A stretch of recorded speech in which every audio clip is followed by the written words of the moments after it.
Хамтдаа залбирцгаая.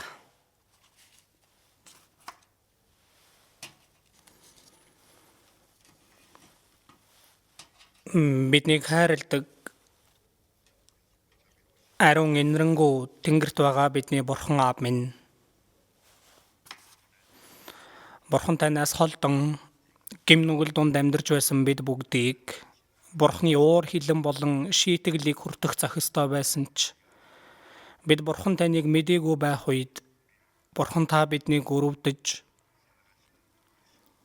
хайрлсан өөрийн агуу хайр болон тэр нэгүслэр эзэн Есүс урсгасан үнэт цусаараа бидний гим нүглийг мөнхөд угааж өгөөд ямар ч гавьяа зүтгэлгүйгээр бидний сүнсийг аварч өгөөд Бурханы хүүхэд болгож мөнхийн Бурханы хаанчлалд орох тэр алдарт найдварыг өгсөн тэр агуу нэгүсэлд талархаж байна. Энэ цагт эзэн таны үнэт цусаар золилтыг авсан бид бүхэн эзний өмнө хамтдаа цуглаад эзний агуу хайр болон нэгүслийг магтан дуулж үгнээс сурж эзэнтэй хамт хийж байгаа энэ ариун сүрэг дотор нөхөрлүүлж байгаад талархаж байна. Энэ цагт ч Бурхан та бидэнтэй хамт байгаад итгэж байна. Бидний хүн тус бүрийг та ажиглан хараад өөрийн өршөөлийн мутраараа хүн тус бүрийг зууран барьж өгнө. Бидний дундаас нэг ч хүн Бурханы нэгүслээс салж унахгүй байхад та инэрлийнхээ мутраар зууран барьж өгөөрэй. Энэ ертөнц өдрөөс өдөрт муудаж гим нүглээр дүүрч байна. Нэг өдрийн доторч юу болох нь тодорхойгүй байгаа. Ийм эдрэтэ ертөнц болсон билээ. Бурхан та биднийг хамгаалахгүй бол бид хизээч бай. Гим нүгэлд унахаас өөр аргагүй хормоо ертөнцийг ялч чадах хүч бидэнд байхгүй. Эзэн та бидэнд үг болон мэрэгүү ухаан ариун сүнсний хүч чадлаар дүүрлийг өгч энэ хормоо ертөнцид ч Бурхан таны хүүхдийн хуваар зоригтойгоор зөвөр амьдарч чадхад удирдах өгөөрэй. Орон даяар байгаа манай чуулган дэлхийн олон чуулганууд хүнд хэцүү байдал дунд итгэлээ сахин сайн мэдээг тарааж байгаа бүхий л ахан дүүст. Эзэн та үг болон нэгүсэл ариун сүнсний хүч чадлаараа хамт байж өгөөд ямар ч зовлон бэрхшээл дунд зөвхөн Бурханд найдаад зоригтойгоор эзний сайн мэдээг гэрчлэн алдагдсан олон сүнснүүдийг эзэн рүү удирдан авралт хүргэж Бурхан таны үйл хэргийг хүчтэйгээр бүтээж чадхад та туслаарай. Мөн бидний амьдарч байгаа энэ улс эх орныхоо төлөө залбирч байна. Хүнд хэцүү байдал дунд амьдарч байна. Эзэн та арай илүү эрх чөлөө болон амар тайван аюулгүй байдлыг өгч бид эрх чөлөөтэйгээр итгэлээр амьдран сайн мэдээг тараахад жоохон ч олов бэрхшээл тулгарахгүй байхад сахин хамгаалж өгөөсэй гэж чин сэтгэлээсээ залбирч байна. Улс төрд байгаа тэр хүмүүст ч Бурхан та нэгүслээ буулгаж өгөөд тэдний сэтгэлийг та захирч өгөөд Бурхан таны хүсэл болон алдрын төлөө Бурханы ариун ажилд тэр хүмүүс ч мөн хэрэглэгдэхэд эзэн та удирдах өгөөсөө хэмээн чин сэтгэлээсээ хүсэж байна. Цаг үе тутамд хэрэгтэй үгийг бидэнд өгч бидний явах замыг заадаг Бурхан минь энэ цагт ч бидэнд илчлэхийг хүссэн өөрийн ариун хүсэл бидний мэдээжийн юу үйлдэх ёстойг илүү ихээр ухааруулж өгөөрэй. Бидний эзэн Есүс Христийн нэрээр залбирлаа. Амен. Магтан дуудуулах болно.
Библиэс хайж олъё.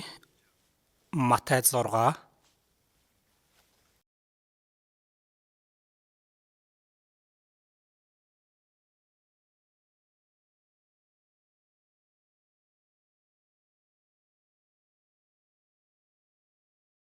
Матай 6-гийн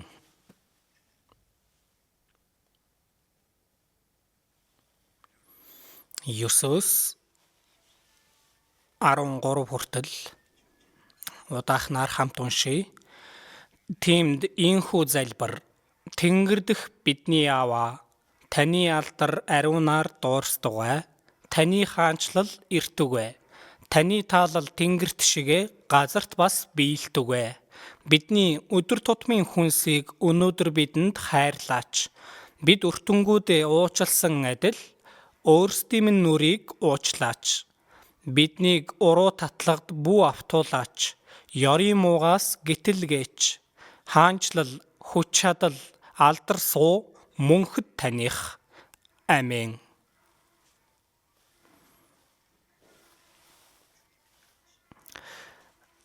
За, эзний заасан залбирлын тухай үгнээс үргэлжлүүлэн хэлж байна. Өнөөдөр 4 дахь удаагийн адил сэдвээр эзний заасан залбирал гэсэн сэдвээр илүү дэлгэрэнгүй сорж байна. Итгэлийн амьдралд залбирал гэдэг бол үнэхээр чухал. Бараг бол хамгийн чухал тийм зүйл байгаа. Дахин төрөөгүй хүний хувьд Бурханд яг жинхнээсээ залбирах боломжгүй.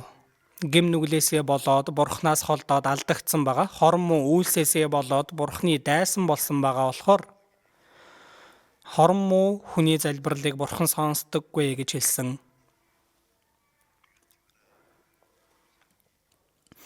Хэрвээ бидэн рүү танихгүй хүн залгах юм бол, буруу дуудлага орж ирэх юм бол хүн андуурсан байна гэд бид нар таслах хэрэгтэй.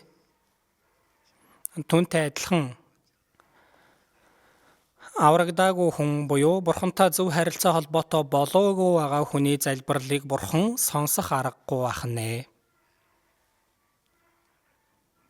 Бурхантай зөв харилцаа холбоотой болно гэдэг нь эцэг их үр хүүхдийн холбоо, нөхөр эхнэрийн холбоо, ах дүүсийн холбоо, дотн найз нөхдийн холбоо, сайн таньж мэдэх харилцаатай болохыг хэлж байгаа.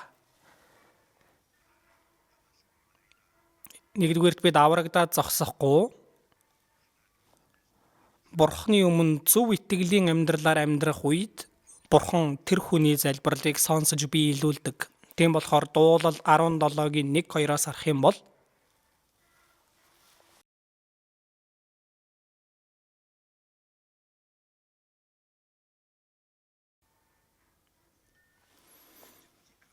шударгын хэргийг сонсооч эзэн.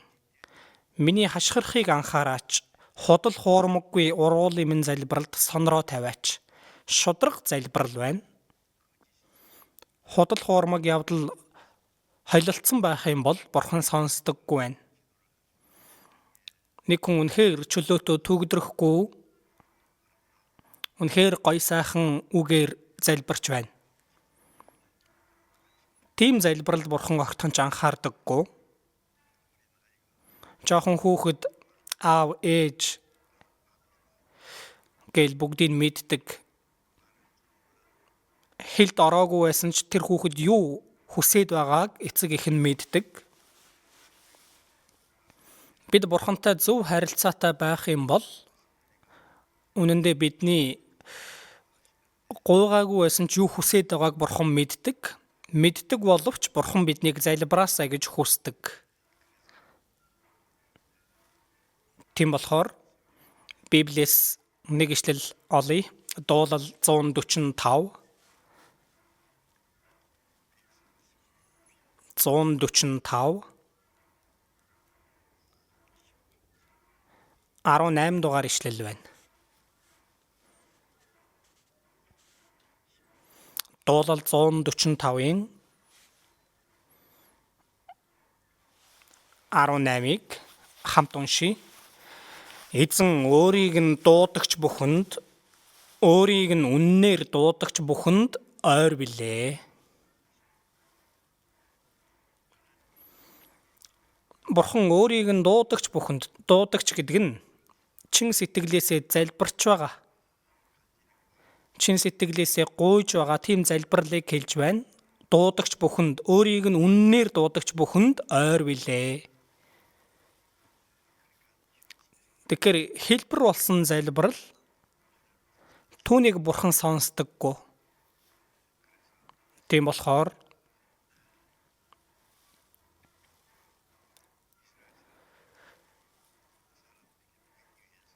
Израильчууд хүнд харагдахын тулд үнэхээр сүсэг бишрэлтэй дүр төрхөөр удаан залбирдаг. Бурхан тийм залбирлыг сонсохгүй гэж хэлсэн. Тэр бол хүмүүсийн өмнө үзүүлж байгаа залбирал болохоос биш, харин Бурханы хүлээж авдаг залбирал биш байна. Харин шударгын хэрэг, шудраг залбирал. Өөрийг нь үннээр дуудагч бүхэнд залбирч байгаа хүний сэтгэл илэн далангуу шудраг, чин сэтгэлийнх байх ёстой байх нь. Үнэн дээр бид бүхэн аврагдсан нь ч Бурханы хайр болон нэгүсэл байгаагүй бол хэн ч аврагдах боломжгүй байсан биз дээ.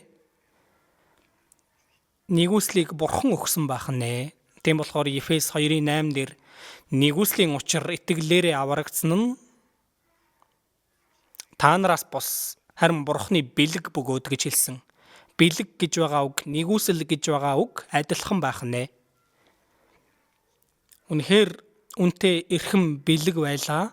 Өгж байгаа хүний зүгээс бүх үн төлбөрийг нь төлөөд бэлддэг. Авж байгаа хүн нь баярлалаа гэд авахд л болдог үсттэй. Аврал бол Бурханы бид бүхнийг хайрлсандаа биднийг аврахын тулд өөрийн цорын ганц хүүг хүний дүр төрхөөр илгээгээд гим нүгэлгүй тэр нэгэн бүх дэлхийн гим нүглийг өөртөө үүрээд би болон та бүхний гмийг бидний гим нүгэл шүүлт тэр уур хилэнг өөрийн бие дээрээ аваад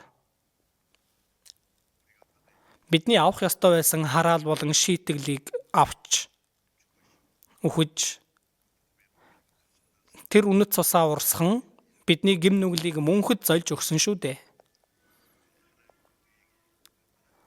Бурхан бидэнд ямар агуу золиосыг харуулж одоо тэр золиослыг нь ухаарч итгэх юм бол аврагдаж байгаа нь Бурханы өгж байгаа бэлгийг авж байгаа явдал байгаа. Энэ нь та нараас бус харин Бурханы бэлэг бөгөөд гэсэн байна. Аврагдсан хүн Бурхантай зөв харилцаа холбоотой болсон. Түүний дараа Бурханд залбирах боломжтой болдог.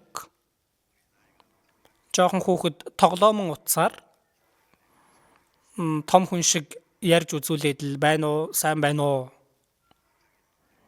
Тэгэл өөрийн хэлэх юмаа хэлээл за тасаллаа гэлээ. Тасална уу байна уу? Ямар хамаа байна? Сонсож байгаа хүн байхгүй. Бурхантай холбогдоогүй хүн яг л тийм балчир хүүхэд тоглоомон утсаар ярьж байгаатай адилхан байх нь. Тэр ямар хэрэгтэй зүйл вэ? Бурхан бит хоёрын харилцаа тодорхой болсон байх хэрэгтэй. Бурхан аав. Тэнгэр дэх бидний аава, миний аава. Есүс үхэж дахин амьсны дараа булшин дээр нь ирсэн эмэгтэйчүүдэд хандаж би эцэгтэй буюу та нарын эцэгт Бурхандаа буюу та нарын Бурханд дээш очноо гэж хэлсэн. Та нарын эцэг, миний эцэг одоо та нарын эцэг болсон. Ариусгагч болон ариусгагдсан бүгд нэг гаралтай юм. Ариусгагч гэдэг нь эзэн байна. Ариусгагдсан бүгд гэдэг нь бид байх нэ. Бүгд нэг Бурханаас гарсан болохоор ах дүүс гэж дуутахаас ичээгүй гэж хэлсэн байгаа. Энэ бол амиар холбогдсон асуудал, сүнслэг байдлаар холбогдсон асуудал байна. Эхний ээлжинд авралын баталгаатай хүн зөв залбирлыг хийх боломжтой. Аврагдаа зогсохгүй сэтгэл болон амьдрал нь Бурханы өмнө зөв зохистой байх хэрэгтэй. Бид бүхэн залбирдаг нь өөрсдийн мэрэгүү ухаан болон хичээл зүтгэлээр итгэлийн амьдралаар амьдрах боломжгүй учраас Бурхны тусламжийг хүсэж байгаа явдал байгаа. Бид нар өдөр болгон Бурхны тусламж болон удирдлагаар л явахгүй бол болохгүй ахна. Тийм болохоор бид үргэлж залбирах ёстой.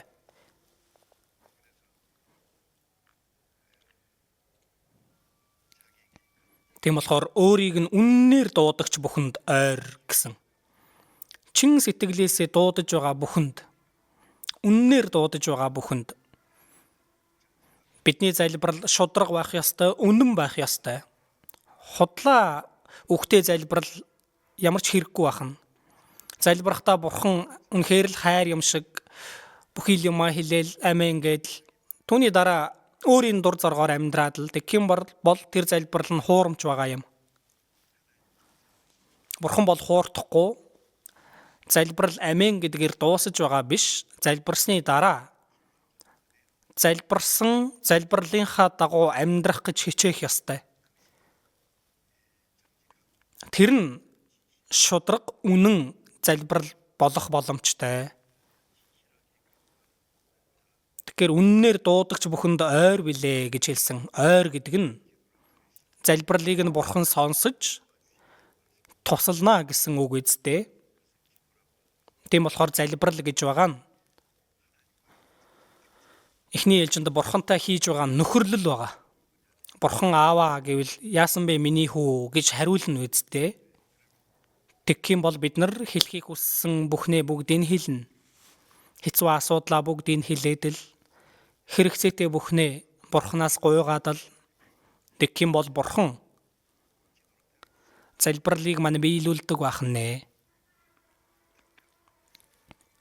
Тэр дорн биелүүлэх тохиолдол байна. Бурхан албаар удааж байгаад дараа нь залбирлыг нь биелүүлэх тохиолдолч байна. Залбирх юм бол Бурхан өөрийнхөө хүслээр биелүүлдэг байгаа. Гэхдээ Ром 8-аас харах юм бол бид яаж залбирх ёстойгоо мэддэггүй. Тэр үед Бурхан ариун сүнс бидний дотор байгаа тэр ариун сүнс үгээр илэрхийлшгүйгээр яолон бидний төлөө Бурханы хүслийн дагуу бидний өмнөөс залбирдаг гэсэн байгаа. Бидний дотор байгаа ариун сүнс Бурханы хүслийг мэдж байгаа болохоор бид яаж залбирах ёстойгоо мэдэхгүй байгаа тохиолдолд ариун сүнс яолон байж миний өмнөөс залбирж өгдөг гэсэн байна. Мэдээж Есүс ч гэсэндээ Еврей 7-гийн 25-аас харах юм бол Есүс Бурханы баруун гарт заларсан байгаа. Тэр тэдний төлөө зуучлан залбирахын тулд үргэлж амьд байдаг гэсэн байна. Бурханы баруун гарт заларсан учраас бид зоригтойгоор түүний өмнө очиж чадна. Үхээд дахин амьлаад дээш өргөгдсөн тэр Есүс Бурханы баруун гарт залраад одоо ч гэсэндээ үргэлж бидний төлөө залбирч байдаг. Зуучлан залбирдаг. Есүс бидний төлөө залбирдаг гэж байгаа үг Ром 8-аар зогсохгүй өөр эн тэндгүй байгаа. Ариун сүнс ч гэсэндээ үе тутамд бидний сул дорой байдалд тусалдаг, залбирдаг. Бид тэгвэл залбирахгүй байж болох уу?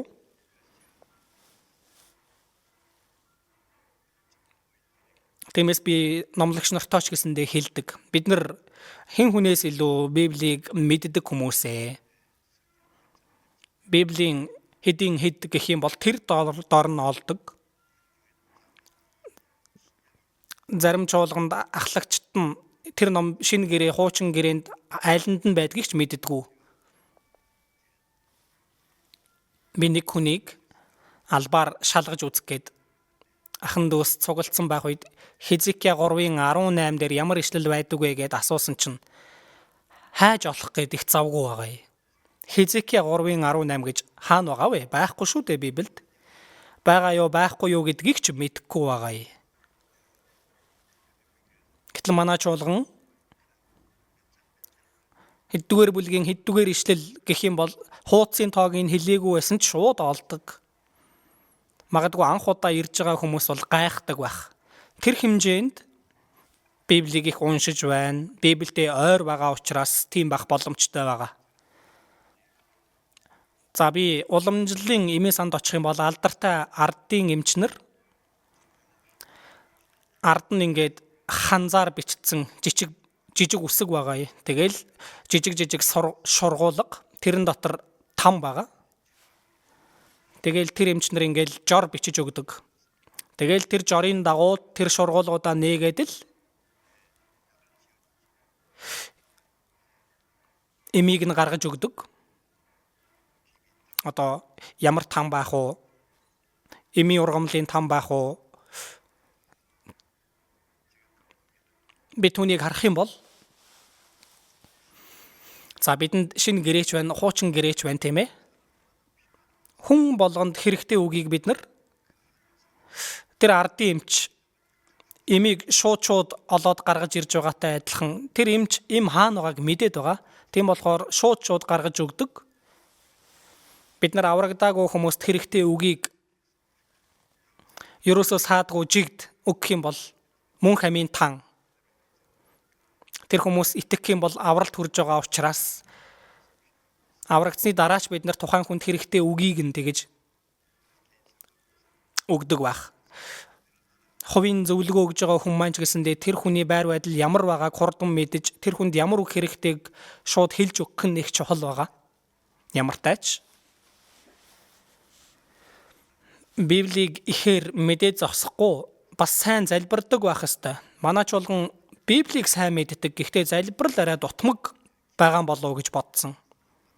Залбирал аврагдаагүй хүмүүс ууланд очоод мацаг барьж залбираал, янз бүрээр залбираад л Бурхантай холбоо хамааралгүй хүмүүс ингэж залбирж байхад аврагдсан хүн тэгж сайн залбирахгүй байгаа юм шиг санагдсан. Тийм болохоор бид нар Библийг их сураа зогсохгүй, Бурханд бас их сайн залбирдаг байх ёстой. Бурхан биднийг залбираасаа гэж хүсдэг. Нэг өдөр өнгөрч байхад хүү юм охин нь аав ээждээ нэг ч юм хэлэхгүй байлаа. Аав ээж нь дуртай байх уу? Юу ч байсан бай, сонирхолтой юм байсан ч бай, өөртөө хэрэгтэй зүйлийн тухай ярьсан байсан ч бай. Эцэг их нь тийм зүйлдэл дуртай байна үсттэй. Бид нар залбирахад Бурхан дуртай байдаг.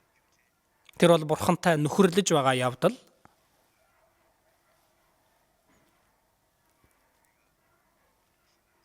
Тэгээд бид нар итгэлийн амьдралаар амьдрахад хэрэгтэй зүйлийг Бурханаас гуйх юм бол Бурхан сонсдог. Тийм болохоор залбирал бол Бурханы хүч чадлын мутрыг татаж буулгаж ирж байгаа арга. Бурханы мутрыг би буулгаж ирээд Бурхан бидний тусламж болж байгаа. Тиймээс Яков 4:3-аас харах юм бол та нар гуйдаггүй учраас та нарт байдаггүй. Бид нар гуйх юм бол өгнө гэсэн. Гэтэл бид нар залбирахгүй байгаа учраас гуйхгүй байгаа тохиолдол олон байна. Гуйдаггүй учраас та нарт байдаггүй. Та нар гуйгаад хүлээн авдаггүй. Учир нь та нар өөрсдийн тааламжид зарцуулъя хэмээн буруугаар гуйдаг. Гуйсан ч авдаггүй шалтгаануудын нэг залбирал нь буруу байгаа учраас. Тийм болохоор 1-р Иохан 5 дээрээс харах юм бол Бурханы хүслийн дагуу хийж байгаа залбиралд Бурхан хариулдаг. Бид Библийг сурах юм бол Бурханы хүсэл юу вэ гэдгийг мэднэ үсттэй. Тэгэх юм бол Бурханы хүслийн дагуу залбирах ёстой. Тэр нь зөв залбирал, тэр нь шудраг залбирал байх нэ. Тэр нь үннээр Бурханаас гуйж байгаа залбирал байх нь. Тийм болохоор зөв залбирч чаддаг хүн бол үнэхээр гайхалтай хүн байгаа. Тийм болохоор бидний итгэлийн зан чанар Библийн үгийг мэдэж дуулууртай байж бидний сэтгэл Бурхантай илүү ойртох тусам зөв залбирч чаддаг байгаа. Би нэг юм уншсан чинь нэг пастор залбирах юм бол Бурхан залбирлыг нь шууд биелүүлдэг гэдгийг эргэн тойрных нь хүмүүс мэддэг. Тэгээд тэр пастор залбирахаас хүмүүс их айдаг гэж байгаа.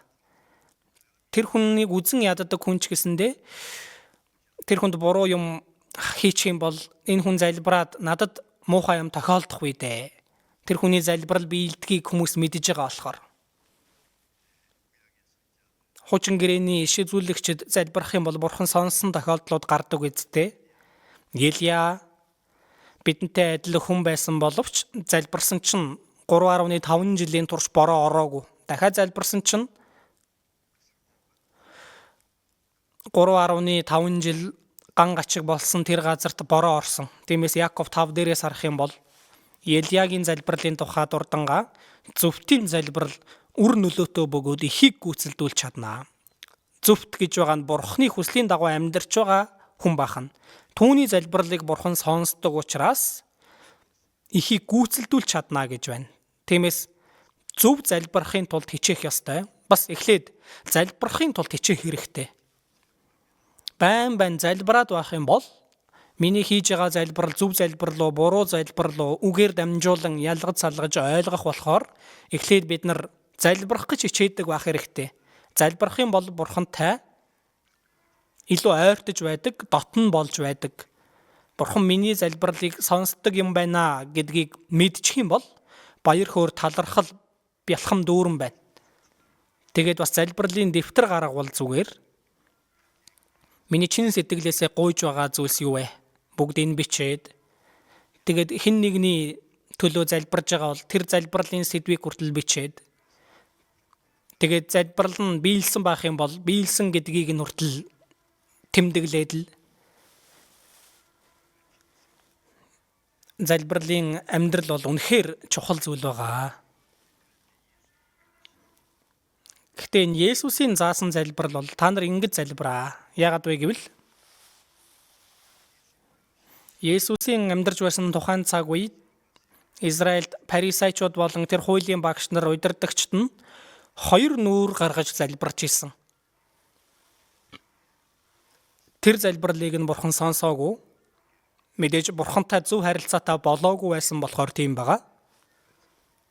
Тийм болохоор шавнар нь Есүсээс бидэнд яаж залбирахыг зааж өгөөч гэтэл Есүс ингэж залбираа гэд товчхон хэлж өгсөн. Гэхдээ энэ нь залбирлын хамгийн чухал цөм зүйлс байгаа. Үлгэр дуурайл болсон залбирлын агуулгыг хэлж өгсөн байгаа юм. Тиймээс би энэ эзний заасан залбирлыг сураад үзвэл зүгээр юм байна гэж бодоод нэг 2 удаагийн сургаалаар заагаад дуусчих болов гэж бодсон. Гэтэл өнөөдөр ингээд 4-т нь байна. Цаашдаа дахиад 1 уу 2 уу үргэлжлүүлээд заах бах. Би ч сайн мэдээгүй. Сураад судлаад үзсэн чинь утга агуулган дэндүү гүн байсан байгаа. Тэнгэр дэх бидний аваа. Энэ нэг үгэн дотор тэнгэр дэх гэдгийн утга юу вэ? Миний аав биш, бидний аваа. Бурхныг бидний аваа гэж дуудаж байгаа хүмүүс хэн бэ? Бурхны гэр бүл ахан дүүс баахан. За мөн түүний цаана олон үүрэг байгаа, хариуцлага байгаа. Бурхны гэр бүл гэж байгаа нь. Иймэрхүү зүйлсийг бодож утсан. Өнөөдөр тэр дундаас өнгөрсөн удаа сурсны дараах агуулга таны хаанчлал эртүгэ. Таны хаанчлал эртүгэ. Ингэж залбир гэж хэлсэн байна. За энэ хаанчлал гэж байгаа нь Бурхны захирдаг ариун агуу тэр хаанчлал эртүгэ гэж залбир гэж байна. Бурхны хаанчлал эртүгэ. Матай 3:2-оос харах юм бол баптист Иохан Есүсээс өмнө 6 сарын өмнө төрсөн. Тэгээд Израильчуудад хандан ашигарахдаа гимшицгээ Тэнгэрийн хаанчлал айлсгүй гэж байсан байгаа. Тэнгэрийн хаанчлал гэж байгаа нь Есүс өөрөө Тэнгэрийн хаанчлал байгаа. Есүс аврагч гэсэн утгатай шүү дээ. Бас Иммануэль гэсэн утгатай бидэнтэй хамт байдаг Бурхан. Биднийг аварсан зорилго нь Иммануэль. Бурхан бидэнтэй хамт байхын тулд байна. Тийм болохоор Есүс өөрөө Тэнгэрийн хаанчлал, Бурханы хаанчлал байх нь. Тэнгэрийн хаанчлал айлсгүй, Бурханы хаанчлал. Есүс Христийг хүлээн авах нь Бурханы хаанчлалыг авж байгаа явдал. Тийм болохоор Тэнгэрийн хаанчлал айсгүй гэсэн байна. Гимшицгээ, гим нүглээ уулайж, эргэж тэр Есүс Христийг хүлээн аваа гэсэн үг байна. Хүлээж авж байгаа нь Бурхны хаанчлалыг өөрийнхөө сэтгэлд хүлээж авж байгаа явдал. Тэгээд Матай 4:17 харах юм бол Есүс ч гэсэндээ яг адилхан үгийг хэлж байсан. Есүс анх сайн мэдээг тарааж эхлэхдээ гимшицгээ Тэнгэрийн хаанчлал айсгүй гэж тунхаглаж эхлэв. Яг адилхан үгийг хэлсэн байгаа. Есүс өөрөө Тэнгэрийн хаанчлал байгаа. Тийм болохоор гимшиж тэр Бурхны хаанчлалыг хүлээж авах тухай чухалчилж хэлж байсан үг байна. Лук 17-гийн 20-ыг бүгдээрээ олж уншийе. Лук 17-гийн 20.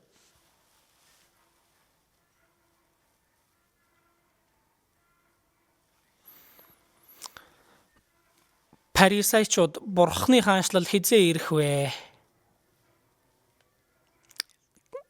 гэд Есүсээс асуусан. Тэдэнд Есүс хариулахдаа Бурхны хаанчлал ажиглагдах үеэр ирэхгүй. Хинч хараач тэнд байна гэх юм уу? Эсвэл хараач энд байна гэж хэлэхгүй. Харагтун Бурхны хаанчлал нь та нарын дунд байна. Ингэж хэлсэн. Бурхны хаанчлал хизээ ирэхийг асуусан. Фарисеучуд Есүсээс асуух үед Бурхны хаанчлал ажиглагдах үеэр ирэхгүй. Юудэчүүдийн яриад байгаа Бурхны хаанчлал нь Бурхны захирч байгаа тэр хаанчлал Израилийн газар нутагт биелэгдээсэй гэдгийг хүссэн байна. Тийм болохоор тэдний хүлээж байсан Месиа Ромыг эзэлж Израилийг тусгаар тогтнуулж инх тайван цаг үеийг авчрах тийм хаанчлалыг тэд хүсэн хүлээж исэн юм шиг байгаа. Тийм болохоор Есүс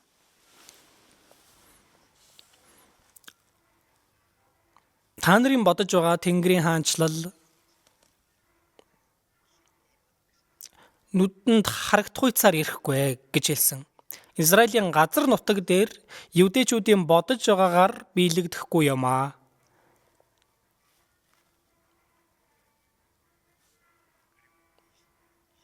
Тэгээд 21 дээр хараач тэнд байна гэх юм уу эсвэл хараач энд байна гэж хэлэхгүй. Харагтун Бурхны хаанчлал нь та нарын дунд байна. Бурхны хаанчлал энд байна, тэнд байна гэж ямар нэгэн газарт байгаа юм биш ээ. Харин Бурхны хаанчлал та нарын дунд байна. Гэтэл тэдний дотор Бурхны хаанчлал байгаагүй. Та нарын дунд Бурхны хаанчлал бий болох ёстой гэсэн үг. Хүний сэтгэл дотор Бурхны хаанчлал бий болох ёстой. Тийм болохоор эхлээд Бурхны захирч байгаа Бурхны хаанчлал нь хүний сэтгэл дотор биелэгдэж бий болох ёстой байна. Бурхны хаанчлалын тухай олон үг байгаа. Ром 14-өөс бүгдээрээ олж уншийе. Ром 14.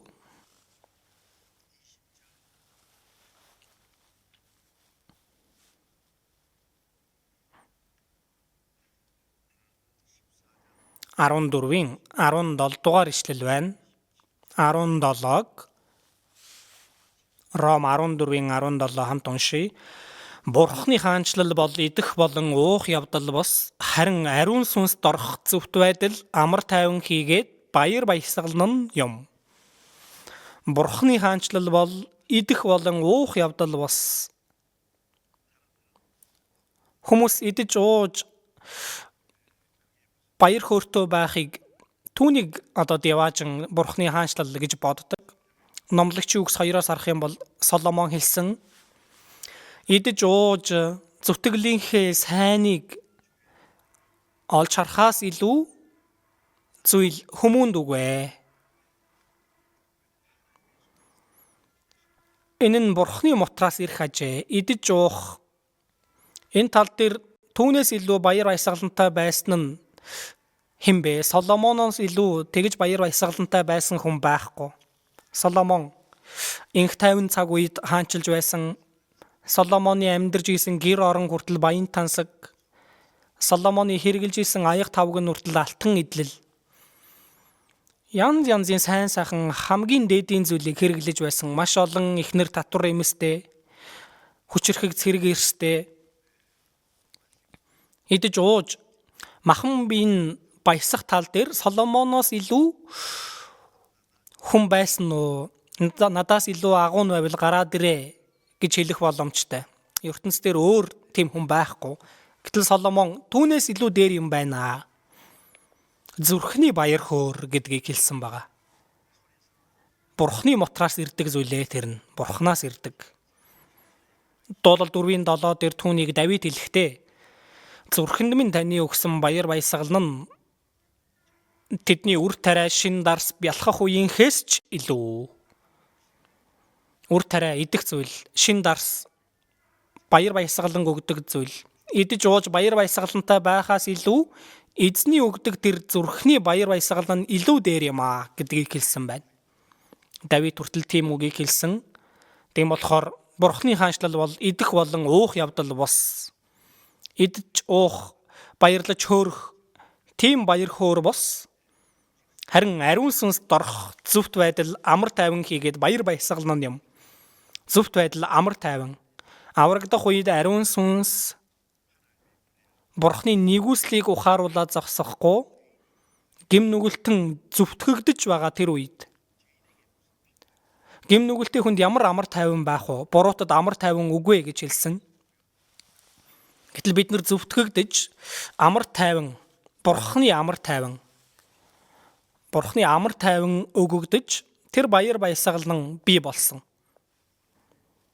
Аврагдаад зөвтгөгдөж Бурхны амар тайван бий болж дахин амьлсан Есүс шавнырынхаа өмнө гарч ирээд гар хажуугаа үзүүлээд тэдэнд хандаж амар амгалан та нарт байх болтугай гэсэн. Тэдэнд эргэлзээ болон айдас түгшүүр байсан. Дахин амьлсан Есүст итгэх юм бол тэр айдас түгшүүр алга болж авралын бат итгэл бий болж байгаа. Зөвхт байдал амар тайван баяр баясгалан юм аа. Энэ нь сэтгэл дотор биелэгддэг бахан. Энэ нь Бурхны хаанчлал бий болж байгаа гэсэн үг байна. Тэгэхээр Бурхны хаанчлалд орохын өмнө эхлээд сэтгэл дотор Бурхны хаанчлал бий болсон байж мөнхийн Бурхны хаанчлалд орч чадна. Тэгэхээр Бурхны хаанчлал та нарын дунд байна. Аврагдаад зөвтгөгдөж Бурхны амар тайван болон баяр баясгалан бий болох үед эзэнтэй уулзахаас өмнө хол гарагцсан инхээсний уулс түүний дараа юу илээ? Миний сэтгэлд байгууллагдан Бурхны хаанчлал хол байгаа юм биш, миний сэтгэлд байгууллагдан өдрөөс өдөрт улам морьтноо. Миний дотор баг деваажин бий болсон. Баг деваажин бий болсон хүн их деваажин руу орох өдөр улам ойртож байгаа хан. Тэр үед Японы дарангуйллын үед нэгэн пастор Пхёнгянд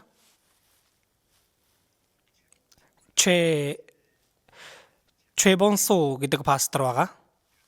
Хоч нь болохоор сүр хүч гэсэн хочтой. Тэр Чэбонсо пастор годомжинд ингээл зоогсож исэн байна.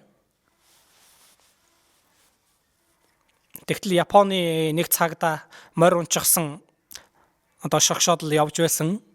Гэтэл тэр пастор годомжин зогсож байгаад Есүс деваажин гэж орилсон. Гэтэл нөгөө морин үргээд нөгөө цагта мориноос унсан байгаа юм.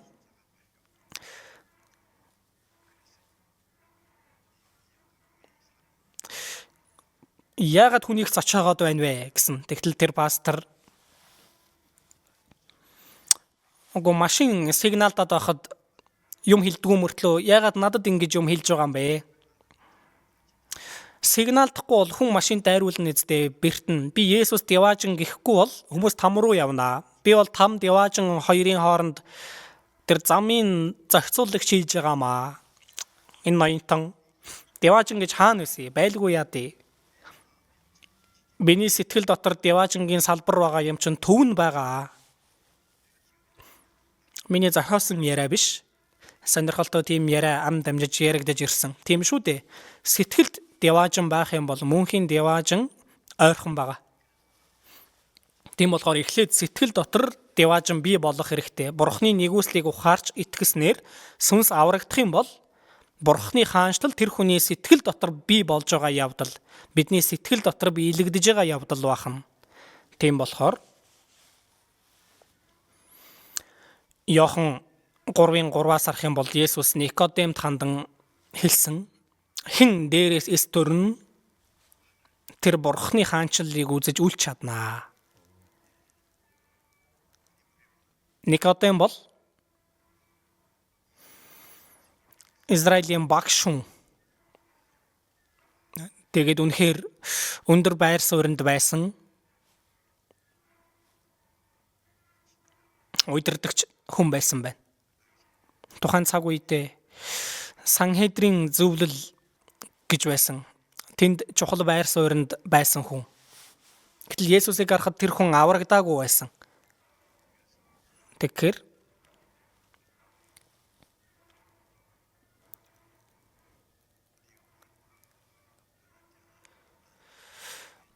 чиний юу асуух гээд байгааг мэдэж байна. Гэхдээ тэр чухал биш. Чиний дотор Бурхны хаанчлал эхлээд бий болох ёстой.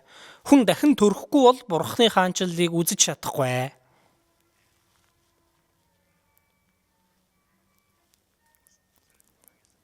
Үзэж чадахгүй хүн деваажинд орч чадахгүй. Деваажинд очие гэвэл эхлээд дахин төрөх ёстой гэдгийг хэлсэн. Махбодоос төрсөн махбод, сүнснээс төрсөн сүнс үлээ. Та нар дээрээс төрөх ёстой гэж би чамд хэлсэнд бүү гайх. Никодем хүн энэ дэлхий дээр төрж мэндэлсэн хоёр дахь эхийн хэвлийд ороод дахиад төрж чадна гэж юу гэд асуудаг. Дахин төрөх ёстой гэсэн үгийг ойлгоогүй болохоор хоёр удаа төрөх юм уу? Би нэг удаа төрсөн. Дахиад эхийн хэвлийд ороод гарч ирэх ёстой мó гэж асуусан. Махбодоос төрсөн нь махбод, сүнснээс төрсөн нь сүнс үлээ. Эхийн хэвлийд ороод гарсан ч махбод юм аа. Махбодоос төрсөн нь махбод гэж байгаа нь Бурхны сонгосон ард түмэн Израилийн багш удирдагч мөртлөө тэр чинь ч махбод үлээ. Түүгээр деваачнд орох боломжгүй. Сүнснээс төрсөн сүнс үлээ. Сүнснээс төрөх. Ариун сүнсээр дахин төрөхгүй бол Бурхны хаанчлалд орч чадахгүй. Осва сүнснээс төрөхгүй бол дахин төрөхгүй бол Тэнгэрийн хаанчлалыг үзэж чадахгүй, орч чадахгүй байна. Тиймээс Бурхны хаанчлалд оръё гэвэл эхлээд Бурхны хаанчлал сэтгэл дотор бий болох ёстой. Сэтгэл дотор. Тиймээс Бурхны хаанчлал та нарын дунд байна гэсэн. Гэтэл тэдний дунд бий болох ёстой гэсэн үг болохоос биш. Одоо тэдний дотор Бурхны хаанчлал бий болоогүй байсан. Та нарын дотор байх ёстой гэсэн байгаагүй болохоор давчдсан байна.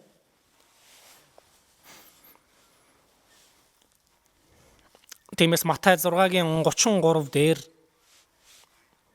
гагцхүү эхлээд Бурхны хаанчлал ба зөвхт байдлыг хайхтун. Тэгвэл энэ бүхнийг та нарт нэмж өгөх болно. Энэ үг аврагдсан хүнд хэлсэн үг байна.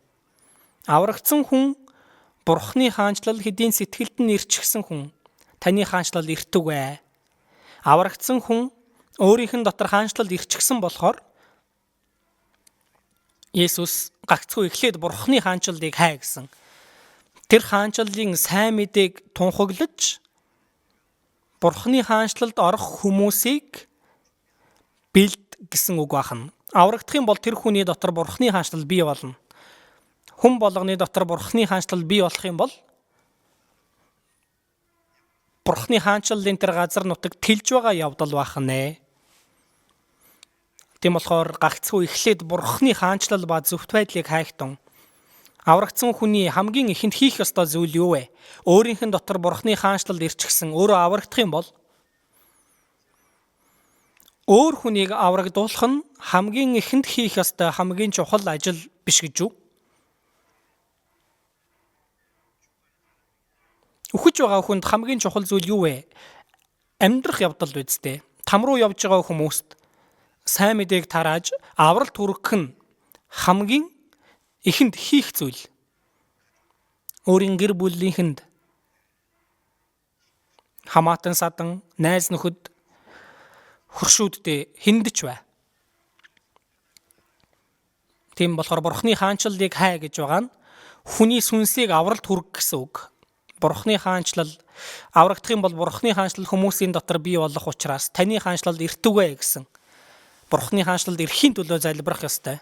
Бурхны хаанчлал эрхийн төлөө хөдөлмөрлөж, золиослож амьдрах ёстой.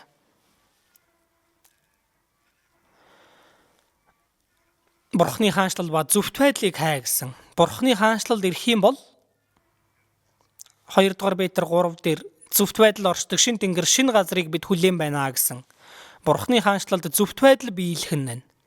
Бурхны хүсэл биелэгдэж байгаа нь зөвхт байдал биелж байгаа явдал. Тийм болохоор Бурхны хаанчлалыг гуйж түүний дараа гадагшаа аврагдсан хүмүүс бий болох нь Бурхны хаанчлал бий болж байна. Харин аврагдсан хүмүүсийн дотор Бурхны зөвхт байдал бий болох ёстой. Нэг нэгнээ хайрлах, Бурхны хүсэл дуулууртай байх, Бурхны үгэнд дуулууртай амьдарч байгаа бүх амьдрал Бурхны зөвхт байдал биелж байгаа явдал. Тийм болохоор Бурхны хаанчлал ба Бурхны зөвхт байдлыг хай гэсэн байна. Тэгэх юм бол энэ бүхнийг буюу мах бодод хэрэгтэй бүхнийг нэмж өгөх болно. Дараагийн цагт би хэлж магадгүй. Тэгэхээр Бурхны хаанчлал юу вэ гэвэл аврагдсан хүний дотор Бурхны хаанчлал бий болж байгаа. Аврагдсан хүн Бурхны хаанчлал бахан. Тийм болохоор илчлэл 1:5 дээрээс харах юм бол өөрийнхөө цусаар биднийг нүглээс маань чөлөөлж тэгж гарсан байна. Өөрийнхөө цусаар гим нүглийг маань угааж адилхан утгатай. Тэгээд хаанчлал болон тахилчаа болгож авсан гэж байгаа. Аврагдах юм бол тэр хүн Бурхны хаанчлал болж байгаа. Бас 1-р Петр 2:9-өөс харах юм бол харин та нар сонгогдсон угсаа хаан тахилч ариун үндэстэн Бурхны эзэмшлийн ард түмэн юм аа. Аврагдсан хүн ариун Бурхны хаанчлал, Бурхны эзэмшлийн ард түмэн болж байгаа. Улсыг бүрдүүлж байгаа 3 хүчин зүйл байгаа. Дээд эрх мэдэл, газар нутаг, тэгээд ард түмэн байх ёстой. Дээд эрх мэдэл нь Бурхан байна. Газар нутаг нь шин тэнгэр, шин газар байна. Тэгвэл одоо дээд эрх мэдэл байна, газар нутаг байсан ч ард түмэн байхгүй бол ямар хэрэгтэй вэ, тийм ээ? Аврагдсан хүмүүс тэр хаанчлалд орох ард түмэн байх нэ. Түмэн олон бол бас хааны сүр хүч, албатгүй ноён мөхөлд гэж хэлсэн. Аврагдсан хүн олон бий болж деваажн руу очих хүмүүс олон бий болвол Бурханд алдар болох нь байна.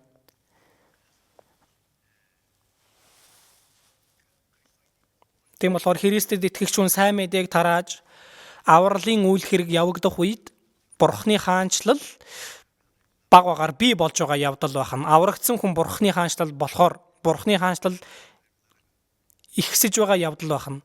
Бурхны хаанчлал гэдэг нь бузар сүнсэнд алдсан байсан газар нутгаа эргүүлж булааж авч байгаа явдал байна. Тэгээд яваажинд очих ард түмэн ихсэх юм бол тэр хаанчлалын хаан ирнэ. Тийм магтан дуу байдаг. Тэр хаанчлал бүрэн гүйцэлдэх үед инх тайвны хаан дахин заларнаа. Хаанчлал бүрэн гүйцэлдэх үед ард түмэн бүрдэх юм бол хаан нь заларнаа.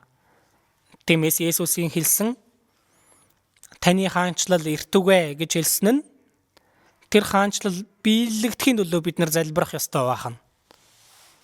Аврагдсан хүний дотор Бурхны хаанчлал биелсэн. Бас өөр сүнс аврагдаж түүнд туслах. Тэгээд аврагдсан хүний дотор Бурхны зөвхт байдал бий болох. Тиймээс таны хаанчлал эртүгэй гэж байгаа тэр үг нь ямар чухал утга агуулгатай байна вэ? Таны хаанчлал эртүгэй гэж зөвхөн залбирах биш. Энэ хаанчлал хүмүүсийн дотор сүнснүүд дотор бий болохоор Бурхны хаанчлал баг багаар ихсхийн төлөө залбирахаар зогсохгүй. Хөдөлмөрлөж хичээж амьдрах ёстой. Христэд итгэгчдийн зүтгэл хөдөлмөр золиосоор дамжуулан Бурхны хаанчлал бий болно. Эзний тэр загалмайн үхэл болон урсгасан үнэт цусаар тэр золиослолоор бид аврагдсан шүү дээ. Одоо аврагдсан хүмүүсийн залилааслалдор дамжуулан өөр сүнс аврагдана. Аврагдсан итгэгчд золиос гаргаж байж, хөдөлмөр зүтгэл гаргаж байж, Бурхны хаанчлал баг багаар тэлэх нь байна. Бид нар одоо орон даяар 230 орчим чуулган байна. Дэлхийн 82 улсад 1193 чуулган байгаа. Тоон баг багаар ихсээд байгаа. Бурхны хаанчлал тэлж байгаа явдал байгаа. Мэдээж бидний бас мэдхгүй аврагдсан хүмүүс их байгаа байх л да. Энэ Бурхны хаанчлал одоо тэр хаанчлалын хаана нь ирээгүй байгааг бодоход ард түмэн нь арай дутаад байгаа болохоор л тийм байгаа юм шиг байна.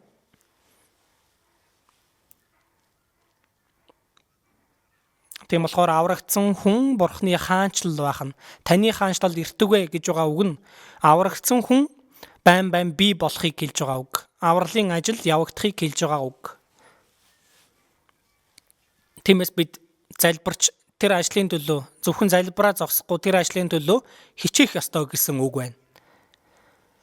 Таны нэр ариунаар дуурстугай гэсэн. Энэ залбирч гэсэндээ бид нар залбирахдаа Бурхан минь таны алдар ариунаар дуурстугай. Тэгээд л Бурханы нэр ариун байх уу? Аврагдсан хүн зөв итгэлийн амьдралаар амьдарч байж Бурханы алдар нэр ариунаар дуурсагдана үсттэй. Тийм болохоор нэгдүгээр Петр 1 дээр та нар дуулууртай хүүхдүүдийнхээ хувьд бүхэл зам байдалдаа бас ариун байх тун гэж хэлсэн. Бүхэл зам байдалдаа үг болон үйлстэй ариун бай. Аврагдсан хүн шиг амьдрах ёстой.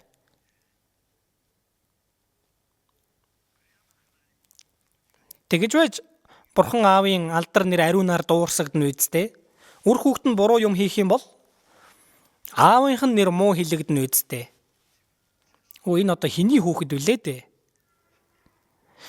Нэг үед алдартай хүн байлаа. Улс төрч ч юм уу. Тим хүний хүүхэд буруу юм хийгээд шоронд орчлоо. Гуйлагч юм болчлоо. Тэгэх юм бол чааваас энэ одоо хэний хүүхэд вүлээ дээ? Хүүхдийг харахад аав нь ч гэсэндээ ерөн дампуурсан юм шиг байна шүү гээл тэгнэ үсттэй. Хүүн буруу юм хийх юм бол аавынх нь нэр муугаар дуурсагдана. Тийм болохоор Дэд хууль 5 дээрээс харах юм бол 10 хууль гарч байгаа. Чи Бурхан эзнийхээ нэрийг хуурмаг хоосонд бүү дурд. Учир нь нэрийг нь хуурмаг хоосонд дурдагчийг эзэн шийтгэлгүй эсэрхнэ. Яавал хоосонд дурдж байгаа явдал вэ? Хүүн буруу юм хийх юм бол Бурханы нэр уг нь ариун байх ёстой. Гэтэл Бурханы нэр муу хэлэгдэж болохгүй гэсэн үг байна. Бурханы алдар нэрийг хамаагүй дуудаж болохгүй. Энэ Библийг хуулбарлаж бичсэн хүмүүс одоо үндснээс нь одоо хуулж бичиж байгаа хүмүүс эзэн гэсэн үг гаргал юм бол шууд болоод усанд ороод биерээ дахиж угаагаад тэгээд дахиад бэхэндээ хийгээд эзэн гэдэг үгээ бичдэг байсан. Эзний нэрээс тэгж их эмээдэг байсан байна. Бурханы нэрийг хамаагүй дурдаж болохгүй. Тийм болохоор хүмүүс тэгдэг.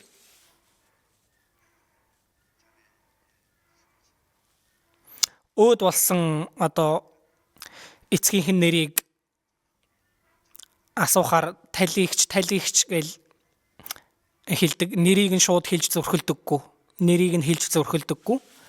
Үгээрээ зөвхөн тэгж эмээж болохгүй. Энэ амьдрал дээрээ тэр нэрнийх нь сүр хүчийг дээдлэх ёстой. Аврагдсан хүмүүсээс болоод Бурханы нэр муучлуулж, доромжлуулж болохгүй байх нэ. Тэгээд 1-р Коринт 6-гийн 9-өөс харвал зөвхт бусчууд ер нь Бурханы хаанчлалыг өвлөхгүй та нар мэддэггүй хэрэггүй гэсэн байгаа. Зөвхт бусчууд. Зөвхт бус. Гим нүгэл хийгээд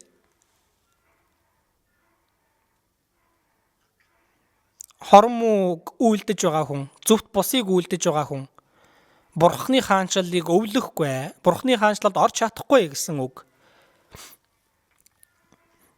Тэнд боцор нэгэн үгүй зөвхөн ариун нэгэн байна. Тэнд хорон муу амьтан байхгүй. Тэнд худал хуурмаг зүйл байхгүй. Энэ хорон муу ертөнцид амьдарч байгаач бид нар энэ хорон муу ертөнцөөс тусгаарлагдаж амьдрах ёстой. Зав усан дээгүр хөвдөг. Ус тэр зав руу орчих юм бол живнэ. Далай шорвогч тэр далайд амьдардаг загсны гидсэн дотор шорвог биш гэдгийг мэдхүү. Шорвог биш. Загсны гидс дотор шорвог байдаг бол үхэн. Бид нар энэ ертөнцид амьдарч байгаач энэ ертөнц бидний дотор орж болохгүй. Та нар энэ ертөнцийнх биш. ертөнцөөс харин сонгогдсон хүмүүс, тусгаарлагдсан хүмүүс байгаа. Бурхан ариун байдаг шиг бид нар бас ариун байх ёстой. Ариун байна гэдэг нь тусгаарлагдахыг хэлж байгаа. Бузар зүйлээс тусгаар байхыг. Бид нар хорон муу гим нүглэр дүүрэн энэ ертөнцид амьдарч байгаач бид бол Бурханы хүүхэд, тусгаарлагдсан хүмүүс. Там руу явах хүмүүстэй энэ дэлхий дээр бид нар амьдрах аргагүй байгаач бид нар Деваажинд очих ард түмэн байна. Тийм болохоор илчлэл 22 дээр зүв босыг үлдэгшин зүв босаар үйлцээр л байг, бозар муугаараа л байг, ариун нь ариунаараа л байг. Деваажинд очих хүн нь Деваажинд очих хүнээрээ бэлдэх ёстой. Тамд очих хүн нь гим нүгэл нь аажмаар ихсээр л байна. Деваажинд очих ард түмэн тамд очих хүн шиг төстэй амьдраад байж болох уу? Болохгүй үсттэй. Үнэхээр тодорхой тусгаарлагдаж амьдрах ёстой. Бид нар энэ газар дээр амьдарч байгаач Бурханы хүүхэд, Деваажинд очих ард түмэн байна. Би одоо юу ч идэж ийсэн, урахаа ноорхоо ховц өмсөж ийсэн ч Бурханы хүүхэд гэсэн тийм нүүр бардам сэтгэлтэй амьдрах ёстой. Хизээч эмгэнэлтэй амьдарч болохгүй. Мөр тэнгэр Бурхан надтай хамт байгаа гэдэл зоригтой амьдрах ёстой. Тэгэх юм бол Бурхан баярлна. Тэр хүний амьдралыг бүх зүйлийг нь Бурхан хариуцдаг. Тэгэхээр Колосай 4:11-ийг хамт олж харъя. Колосай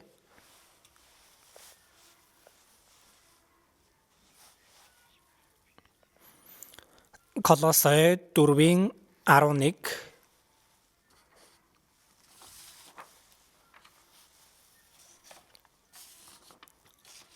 Колосай 4:11 Йост гэж нэрлэгддэг Есүс нар та нарт мэд хүргэж байна. Хоцлуулагстаас эдэл Бурханы хаанчлалын төлөө хамтран зүтгэгчд юм.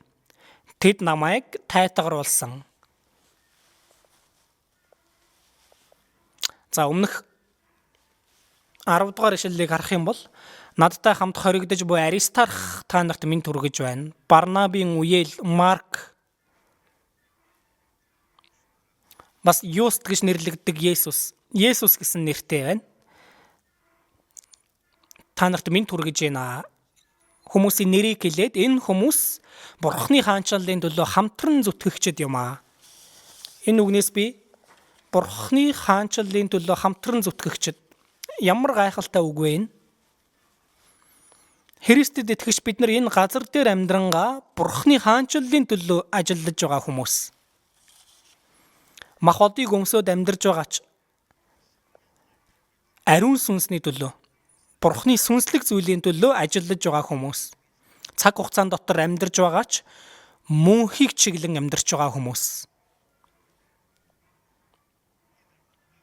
Энэ хүмүүс Бурханы хаанчлалын төлөө хамтран зүтгэгчд юм аа. Бурханы хаанчлалын төлөө хамтран зүтгэж байгаа хүмүүс. Христэд итгэгч бид бүхэн энэ ертөнцөөс сонгогдсон хүмүүс.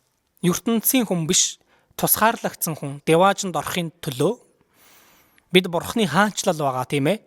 Тийм болохоор бид амьдарч байгаа нь Бурханы хаанчлалын төлөө ажиллах ёстой. Тийм биз дээ? Бурханы хаанчлалын төлөө хамтдаа ажиллах ийм хүмүүс намайг тайтгаруулсан. Аврагдсан бид нар Бурханы хаанчлалын төлөө хамтран зүтгэж байгаа хүмүүс. Тэгингээ Бурханы хаанчлал, таны хаанчлал иртүгэ. Бурханы хаанчлал ирэхийн төлөө залбирахаар зогсохгүй. Бурханы хаанчлалын төлөө бид нар хамт ажиллах ёстой.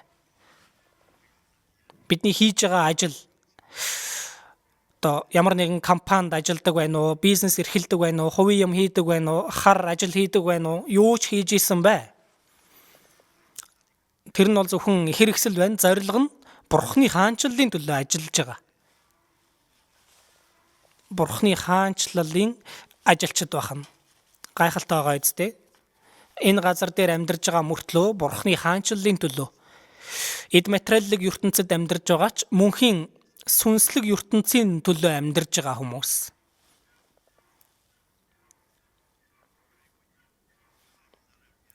Тэгээд Бурхны хаанчлалын төлөө ажиллаж байгаа хүмүүс бахан бид нар. Тиймээс аврагдсан хүн бий болох юм бол Бурхны хаанчлал баг багаар тэлж байгаа явдал, Бурхны хаанчлал ирж байгаа явдал бахан. Тиймээс бид үргэлж Бурханд талархаж баярладаг. За тэгээд бас Матай 6 руу буцаад очие. Түүний дараа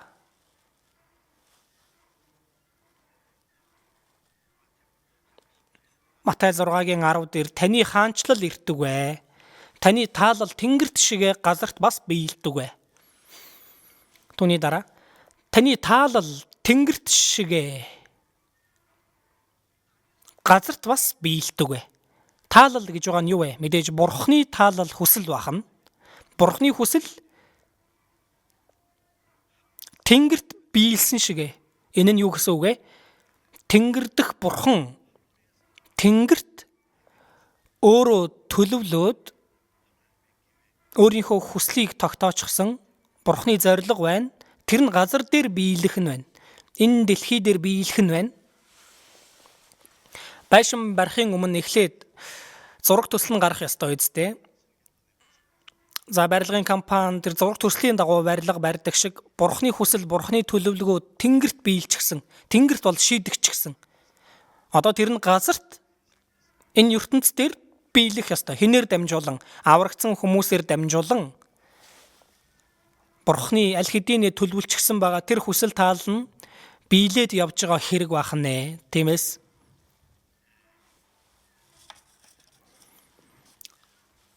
Бурхны таалал биелэхийн төлөө залбирах ёстой. Иохан 6-гийн 38, 39-ийг харах юм бол Есүс хэлсэн би өөрийнхөө хүслийг бос харин намайг илгээгчийн хүслийг үйлдэхээр Тэнгэрээс бууж ирсэн юм аа. Намайг илгээгчийн хүслийг үйлдэхээр. Эцгийнхээ хүслийг үйлдэхээр ирсэн Есүс энэ дэлхий дээр амьдарч байх хугацаанд Бурхны хүслийг биелүүлээд амьдарсан байна. Иохан 6-гийн 34-өөс харах юм бол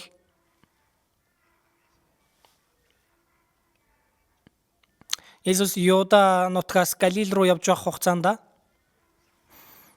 Самараар дайрж өнгөрөх болсон. Тэр нь цөл газар. Усч байхгүй.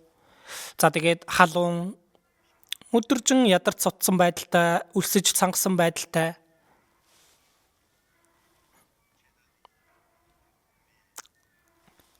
Шавнар нь тэр тосгон руу идэх юм авахар явдаг. Тэр хооронд Есүс тэр ходог руу ирж байгаа нэгэн гим нүгэл ихтэй Самар эмэгтэйд сайн мэдээг тараасан. Ус өгөөч гэхэд энэ Самар эмэгтэй хартал Юудэ хүн байгаа юм. Самар хүн Юудэ хүмүүс хоорондоо харьцдаггүй байсан. Юудэчүүд Самар хүмүүсийг хавсамтгай хүмүүс гээд нохоо мэт тооцдог байсан. Самар хүмүүс ч Юудэчүүдийг өстөн дайсан мэтээ тооцдог байсан. Огт дотн илгэсэг байж чаддаггүй. Гэтэл энэ нэгэн Самар эмэгтэй ерөөсөө өрөвдөх сэтгэл хумсны төлөй байхгүй. Энэ гим нүгэл ихтэй эмэгтэй цангаж байгаа бадарчин ус өгөөч гэтэл өгөхгүй байх ямар шалтгаан байна? Та Юудэ хүн байж Самар эмэгтэй надаас яагаад уух юм гойно вэ? Гэд өгдөггүй. Ус өгдөггүй байна. Үнэхээр өрөвдөх сэтгэл бол ерөөсөө хумсны төлөй чинээ байхгүй байгаа юм. Гим нүгэл ихтэй эмэгтэйг эзэн мэдж байгаа.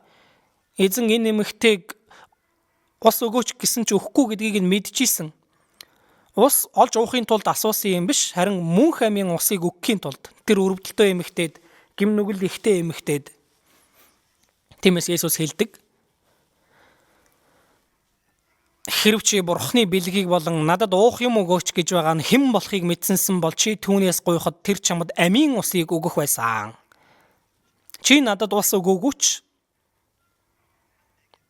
чи надаас гуйвал амийн усыг өгөх байсан. Эмэгтэй картал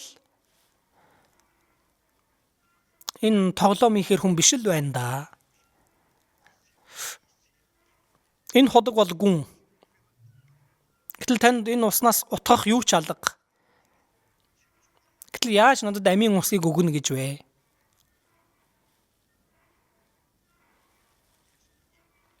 Есүс энэ уснаас уухан бүр дахин цанганаа. Энэ эмэгтэй тэр самар тосгонд амьдрангаа энэ залуу тэр залуу пак овг кун овг гэл янз бүрийн ирчүүтэй 5 эрэгтэйтэй одоо 6 дахь эрэгтэйтэйгээ амьдарч байгаа. Энэ нүгэл ихтэй эмэгтэй. Тиймээс босод эмэгтэйчүүд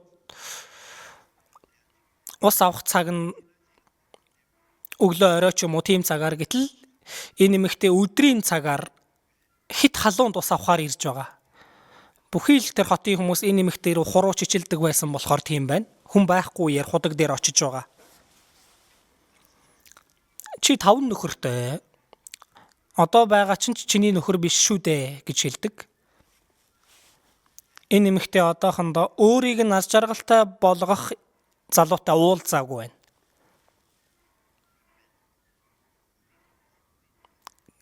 Гэтэл энэ уснаас уух юм бол дахин цангана.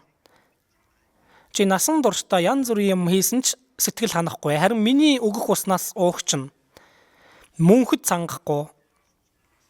Харин тэр нь мөнх амьд ориглох булгийн ус болно.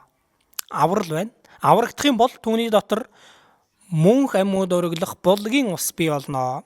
Жинхэнэ сэтгэл ханамж амар амгалан бий болно гэдгийг хэлсэн байна. Иохан 14:27 дээр амар амгаланг би та нарт үлдээнэ. Амар амгалангаа би та нарт өгнө. ертөнцийн өгдгөөс өөрийг би та нарт өгч байна гэсэн. Мөнхөд цангахгүй. Мөнхөд миний сэтгэл дотроос мөнх амьд ориглох булгийн ус байх болно. Гэтэл энэ нэмэгтэй тийм ус гэж байд юм уу? Надад өгөөч. Тэгвэл би цангахгүй. Ус утгахаар энд ирэхгүй гэж хэлнэ. Гэж хэлдэг. Энэ нэмэгтэй яг л нэг ийм л энгийн ус гэж ойлгоод байсан.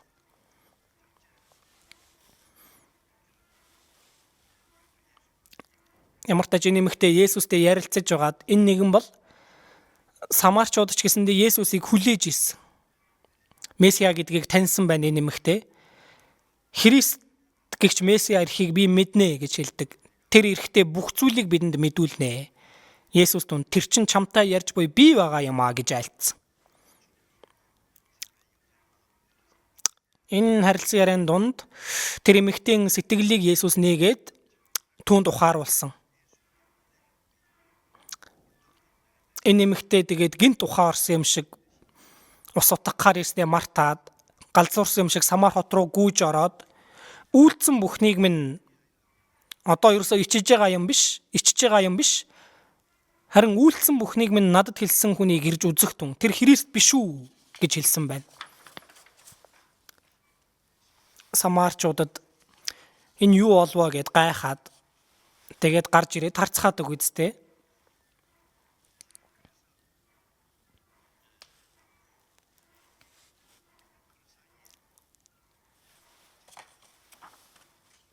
Тэр хооронд шавнар нь бас идэх юм аваад хурж ирдэг.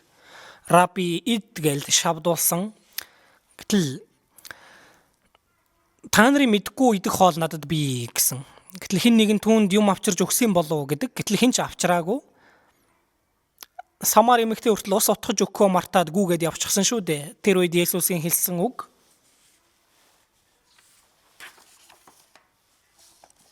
Миний хоол бол намайг илгээсэн түүний хүслийг үйлдэн ажлыг нь гүйцэлдүүлэх явдал юм а.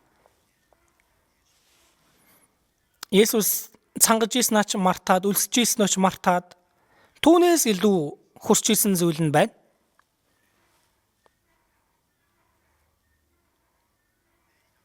Миний хоол бол намайг илгээсэн түүний хүслийг үйлдэн ажлыг нь гүйцэлдүүлэх явдал юм аа. Цангал усыг хүсхээс илүү, өлсөх юм бол идэх юмыг хүсхээс илүү Бурхны хүслийг үйлдэх нь Есүсийн хамгийн хэрэгтэй хоол байжээ гэдгийг хэлж байна. Миний хоол бол намайг илгээсэн түүний хүслийг үйлдэн ажлыг нь гүйцэлдүүлэх явдал юм аа.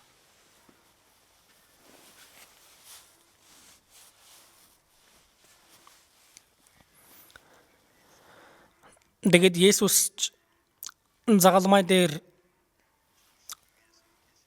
өхийн өмнөх шөнө Гетсеманед очоод залбирдаг. Матай 26-гийн 39-оос харах юм бол болж өгвөл надаас энэ аягийг өнгөрүүлээч. Энэ аяг гэж байгаа нь загалмайг хэлж байгаа. Загалмайн ичхүр болон зовлон хүний амсах хамгийн том ичхүр болон зовлон байгаа. Есүсийн махан бие хүн биднийхтэй яг адилхан ядардаг, өлсдөг. Ташуурд бол өвдөн. Есүс адилхан нулимс урсгадаг байсан. Бидэнтэй яг л адилхан ийм махан биетэй байсан. Гэтэл загалмай бол гим нүгэлгүй Есүсийн цаазаар авахуулах ялын тавцсан 120 удаа ташуурдуулах ёстой. Тэр загалмайг үүрэх ёстой. Тэгэл чирэгдэн очоод загалмайд хадагдах ёстой. Хүний амсах хамгийн аимшигтай ичхүр болон зовлон. Тийм зүйл Есүсийн өмнө хүлээтэй зэхээстэй байгаа. Махан бие нь бол дургүй байна.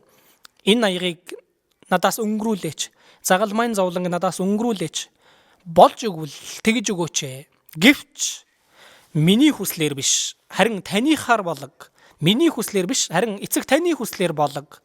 Эцгийн хүсэл нь гим нүгэлгүй цорын ганц хүүгээ.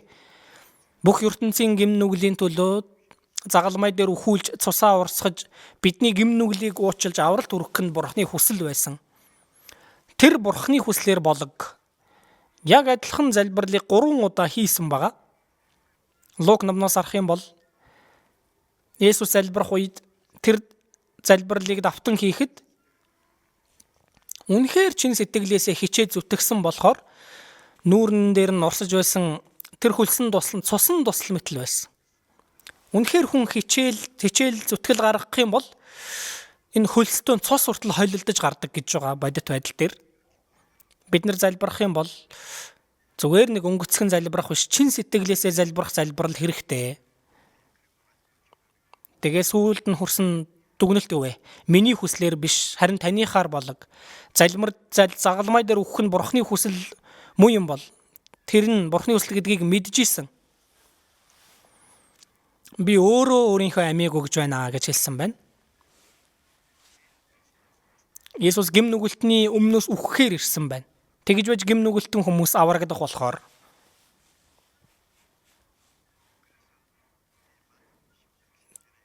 Тиймээс Еврей 10:10 дээр энэхүү хүслээр бид Есүс Христийн бүгдийн төлөө нэг мөсөн бие өргөсөн өргөлөөр ариусгагдсан юм аа.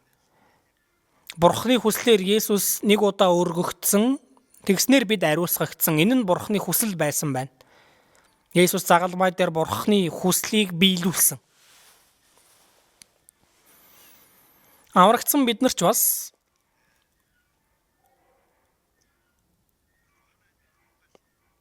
бид нар Бурхны ариун хүслийг биелүүлэхийн тулд бидний дуулууртай байдал, бидний зүтгэл, бидний золиос байх ёстой.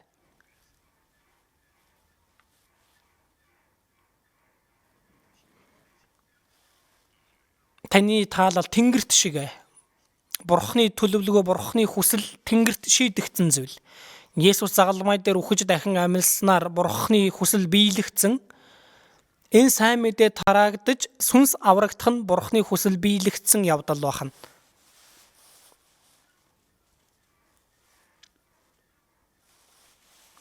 Тиймээс таны таалал тэнгэрт шиг газарт бас биелдэг вэ.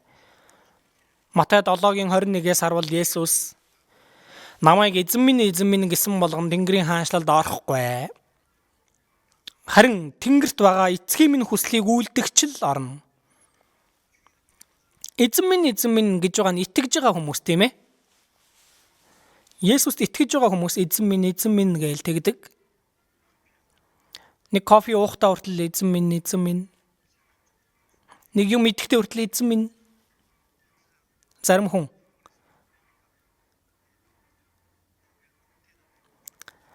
гал асааж байгаа. Гал нь унтрах гээд ирсэн чинь эзэн минь гэж тэгж байгаа юм. Яг халтарж унахд өгсөн чинь эзэн минь гэж байгаа юм. Үнэхээр их дуудаж байгаа тэгж. Есүст итгэдэг хүмүүс эзэн минь гэдэг. Эзэн минь гэсэн болгон Тэнгэрийн хаанчлалд орохгүй.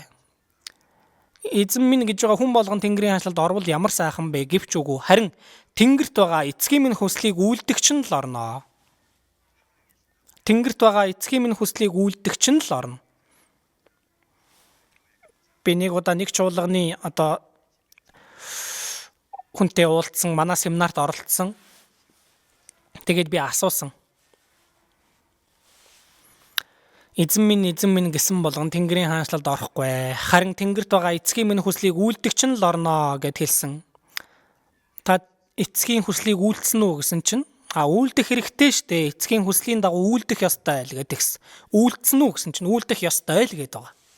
Бурхны хүсэл юу вэ гэсэн чинь Бурхны хүсэл үү? Эзний өдөр сүмдээ очих, хичээнгүү залбирах, үйлчлэх, өргөл өргөх, өөрийнх нь ой санаанд орж байгаа бүх зүйлийг л хэлж байгаа юм. Тэр хэр зэрэг хийх ёстой вэ? Чадах хэмжээндээ хүртлээ хийх ёстой гэж байгаа. Үхтлээ хийсэн ч болохгүй байх нэ тэр бол. Иохан 6-гийн 40 дээр хүүг харж түүнд итгэгч бүр мөнх амьтаа байх нь миний эцгийн хүсэл мөн гэсэн. Есүсийн хэлсэн Бурхны хүсэл бол биднийг ямар нэг юм хий гэж хүссэн юм биш, харин Бурхны хүссэн зүйл байна. Хүүг харж Есүс загалмай дээр үхэж урсгасан цусаараа бидний гэм нүглийг уучлж дахин амьсан тэр үнэнд түүнийг харж тэр нэгүслийг ухаарч итгэснээр авралт үрэх нь Бурхны хүсэл байна. Хүүг харж түүнд итгэгч бүр мөнх амьтаа байх нь. Эцсийн өдөрт би түүнийг амьлуулнаа. Тэр Бурхны хүслийг үйлдэх.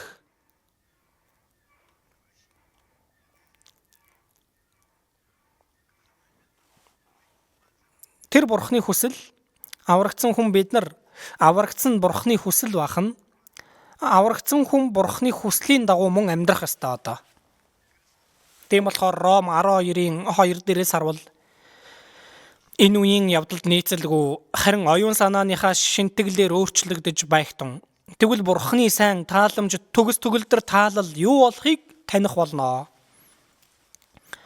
Аврагдсан хүн тандж хэлсэн үг байх нэ. Энэ үеийн явдалд нийцэлгүй. Энэ хорон муу завхай ертөнц. Үүнд нийцэлгүй, үүнийг дуурайлгүйгээр харин сэтгэлээ шинчилж өөрчлөгдөж ариун сүнсээр үгээр бид өдөр болгон сэтгэлээ өөрчилж шинчилж явах ёстой. Өөрчлөгдөж Бурхны сайн тааламж төгс төгөлдөр хүсэл таалал юу болохыг таньж мэдэх ёстой. Таньж мэдээд бид нар үгийн дагуу Библийг сурах явцад Бурхны хүсэл юу вэ гэдгийг бид нар ухаарад явдаг үсттэй. Ухаарад л явбал яах вэ? Түүнийг үйлдэх хэрэгтэй шүү дээ. Бурхны хүслийн дагуу. Тийм болохоор Бурхны хүслийн дагуу аврагдсан хүн Бурхны хүслийн дагуу мөн амьдрах ёстой. Тэгж байж зүв биз дээ.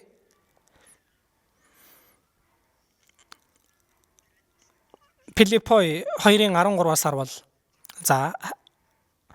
олж уншия. Филиппой 2:13.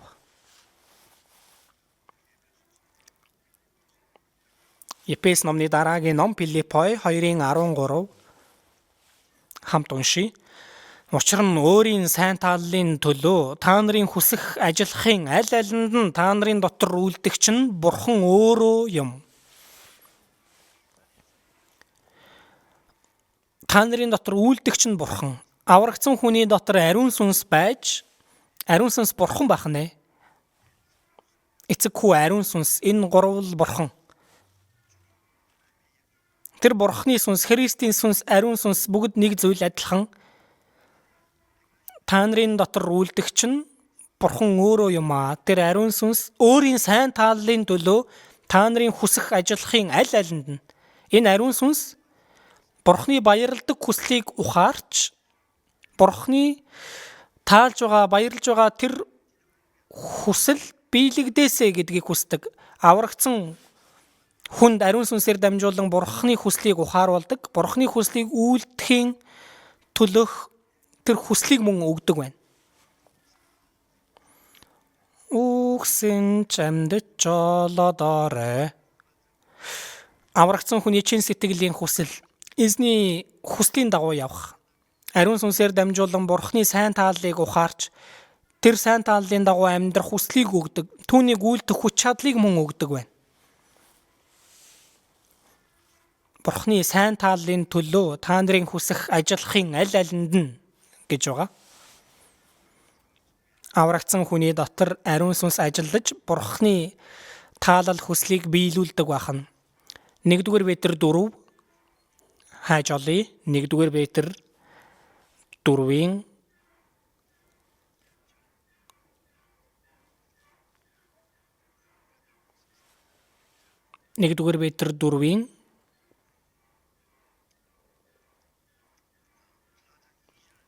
2 дугаар ишлэлийг хамт уншийе. Энэ нь биеэр амьдрах үлдсэн хугацаанд цаашид хүний хүсэл тачаалын төлөө бос харин Бурхны хүслийн төлөө амьдрахын тулд юм. Биеэр амьдрах үлдсэн хугацаанд аврагдсныхаа дараа одоо бид нар Бурхны хүслийн төлөө амьдрах нь зовлонтойч биеэр амьдрах үлдсэн хугацаанд цаашид хүний хүсэл тачаалын төлөө бос бидний дотор хуучин зан чанар маань байгаа. Энэ зан чанар маань ариун сүнсийг эсэргүүцдэг. Тийм болохоор сүнсний эсрэг тэмцэж байгаа махбодын хүсэл тачаалыг цээрлэх ёстой. Өөрөө өөртөө тэмцэх ёстой. Махан биеийнхээ бодол санаатай тэмцэж ялах хэрэгтэй. Хүний хүсэл тачаалын төлөө амьдрах бос. Одоо махан биеийн хүсэл тачаалаараа амьдрах бос харин Бурхны хүслийн төлөө амьдрахын тулд юм аа. Аврагдсныхаа дараа бид амьдрах үлдсэн хугацаанд хэрэг хугацаа үлдсэнийг мэдэхгүй ч их хугацаа байхгүй. Бидэнд махан биеийн үлдсэн хугацаа бий. Үлдсэн хугацаанд хүний хүсэл тачаалын төлөө бос махан биеийн хүсэл тачаалын дагуу амьдрах биш харин Бурхны хүслийн төлөө үлдсэн хугацаанд амьдрах ёстой. Тиймээс Бурхны хүсэл болон алдрын төлөө Бурхны таалал тэнгэрт биелсэн шигэ Бурхны төлөвлөсөн Бурхны хүсэл төлөвлөгөө Христэд итгэгч хүний амьдралаар дамжуулан бидний дуулууртай байдал бидний зовлон золиослолоор дамжуулан Бурхны хүсэл биелдэг, Бурхны хаанчлал биелдэг, Бурхны хүсэл таалал биелдэг. Түүний төлөө залбир гэсэн үг байх нэ. Ойлгосноо?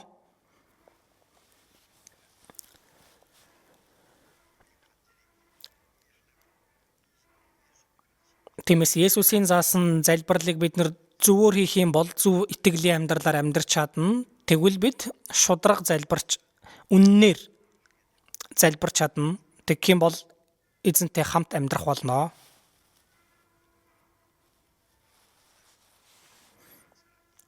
Бурхны үйл хэргийг бий болгох болно. Тиймээс эзний заасан залбирлыг зөв хийж байгаа хүн зөв итгэлийн амьдралаар амьдрч чадж байгаа хүн байх нэ. Эзний заасан залбирлыг ямар ч бодлого тарин уншиж байгаа юм шиг цээжээр зүгээр дуржигнуулаад байж болохгүй. Нэг бүрчлэн бид нар гүн гүнзгий бодож үзэж таны хаанчлал эртдэг бай, таны таалал тэнгэрт шигээ газарт бас биелдэг бай. Бидний бодол болон амьдралд Бурхны хаанчлал ирж, Бурхны таалал биелэхийн төлөө дуулууртайгаар хичээж амьдрах хэрэгтэй. Залбирая. Энэрэнгүү Бурхан аав минь Бурханаас холдон гим нүгэл дунд амьдарч байсан биднийг хорон муу үйлсээсээ болоод өстөн дайсан болсон байсан биднийг өрөвдөж хайрлаж эзэн Есүс бидний оронд өгөж урсгасан цусаараа бидний гим нүглийг мөнхөд угааж ямар ч гавьяа зүтгэлгүй биднийг аварч өгөөд бид үлдсэн амьдралдаа Бурхан таны хүүхдийн хуваар зөв зохистой амьдрахаар үг болон ариун сүнс Бурханы өршөөлийн мутраар биднийг захирч өгч удирдах өгч байгаа эзэн минь бид одоо үлдсэн амьдралдаа Бурхны хаанчлалыг үлдсэн амьдралдаа биелүүлж олон сүнсийг авралт хүргэж тэр хаанчлалын ард түмэн бүрэлдэж Бурхны хаанчлал баг багаар тэлээсээ хэмээн хүсэж байна. Мөн бидний амьдралаар дамжуулан Бурхны ариун таалал хүсэл биелэгдэж Бурхан танд алдар баяр хөөр болоход туслаарай. Бид бүгдийг эзэн та өөрийн хүүхдээр зөв зохистой амьдрахад захирч өгнө. Удирдах өгнө. Бидний эзэн Есүс Христийн нэрээр залбирлаа. Амен.